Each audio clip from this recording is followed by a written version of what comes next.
देवताओं और वानरों को भय से व्याकुल देखकर श्री राम मुस्कुराए। उन्होंने अपने शारंग धनुष पर केवल एक ही बाण चढ़ाया और उसी एक बाण से रावण की सारी मायावी शक्ति का अंत कर दिया। क्षण भर में असंख्य रावणों के सभी रूप नष्ट हो गए, जैसे सूर्य के उदय होते ही अंधकार स्वयं समाप्त हो जाता है। अब केवल एक ही वास्तविक रावण शेष रह गया। यह देखकर देवता अत्यंत प्रसन्न हो उठे और उन्होंने श्री राम पर पुष्पों की वर्षा करनी शुरू कर दी। इसके बाद श्री राम ने अपनी भुजा उठाकर भयभीत वानर सेना को वापस बुलाया।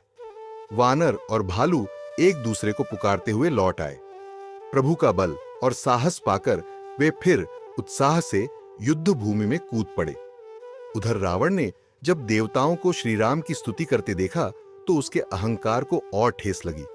उसने सोचा कि देवता उसे अब कमजोर समझने लगे हैं।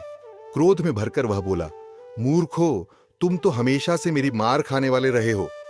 ऐसा कहकर वह स्वयं आकाश में देवताओं की ओर दौड़ पड़ा। यह देखकर देवताओं में हाहाकार मच गया और वे भयभीत होकर भागने लगे। देवताओं को संकट में देखकर बालीपुत्र अंगद तुरंत आगे बढ़े।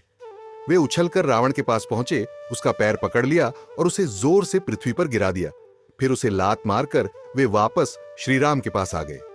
रावण कुछ समय बाद स्वयं को संभालकर फिर उठ खड़ा हुआ। वह भयंकर गर्जना करने लगा। अपने अभिमान में उसने एक साथ 10 धनुषों पर बाण चढ़ाए और चारों ओर बाणों की वर्षा करने लगा।